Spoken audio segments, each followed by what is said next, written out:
All right, Default Dad here, part one of the biofilter.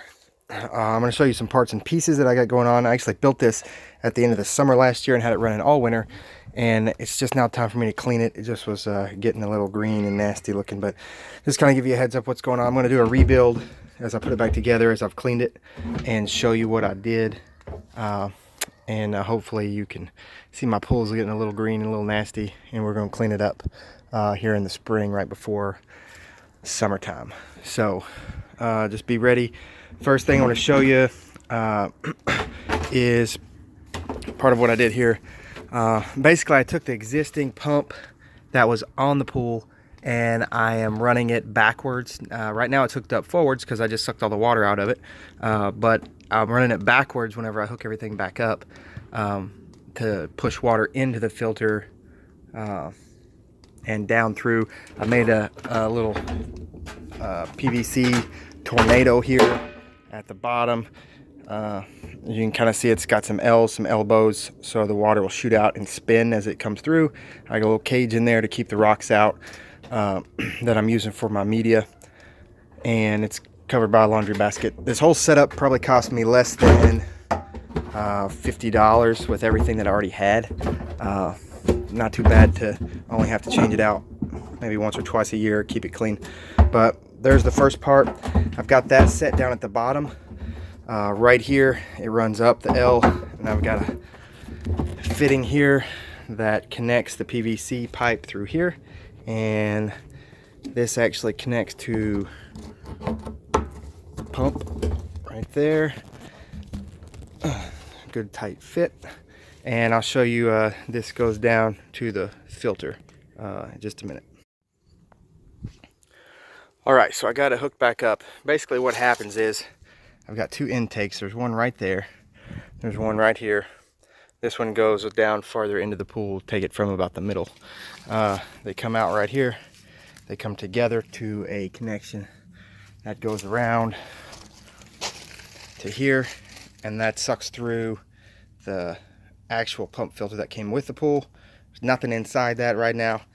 Just when it's sucking water, pushes it through up through that connection, comes up through here, and boom, over into the barrel, down the T at the bottom, and starts swirling vortex down there to keep everything from staying settled and keeps it moving.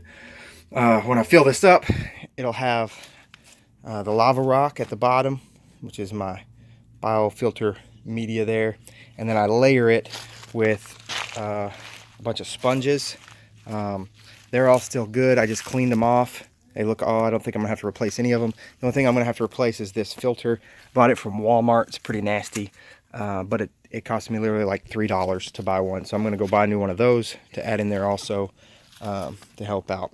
And then I put a few more rocks on top just to keep the filters from floating, and then fill it all the way up with water, turn that sucker on, and then through here's an exit hole, there's another exit hole right here, and those come out and trickle down into the pool.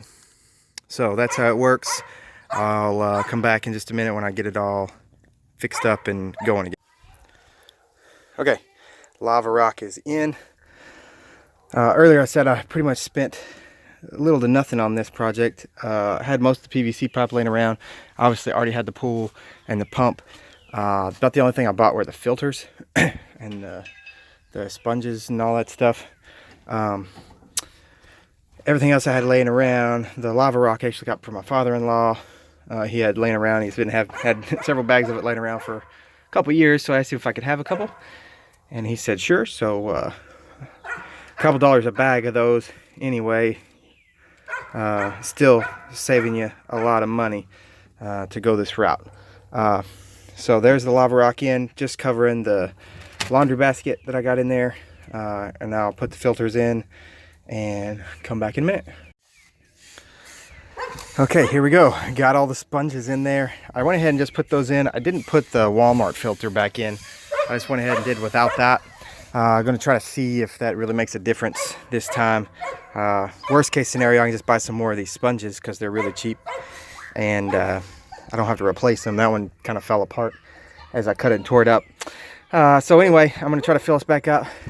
Beautiful spring day today, outside work, and you can hear the dog probably. Wrigley's going crazy because the kiddos are outside, and he wants them to play with them. So got some of the little ones out here. They're wandering around, eating grass and stepping in dog dookie. So good times for later.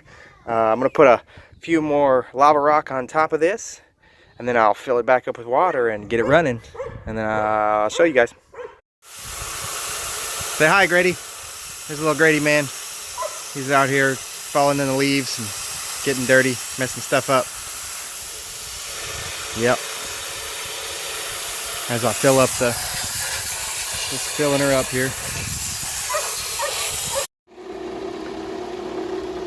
All right, here you go. Filled up, fully working. Water's a little muddy right now. Oh, I just stepped in a big pile of mud, so that's gonna be gross. Water's a little muddy from the rocks that I dumped in on the top. They weren't very clean, but we'll come back in a little bit and it'll be crystal clear before too long. Rocking and rolling. Should start to clear some water up here pretty quick. Moving quite a bit. If I can just keep the leaves out, that'd be great. There's Adeline. Hi, Adeline. Who's that? YouTube. Oh. Say hi, YouTube. Hi, YouTube. My softball player. So, there you go. Rocking and rolling. If you like it, subscribe to my channel, comment if you got questions. I don't really know what I'm doing. I'm just making it up as I go. So, you guys probably have some way better ideas than I do. But just comment if you have anything, and I'll try to get back with you. All right, thanks.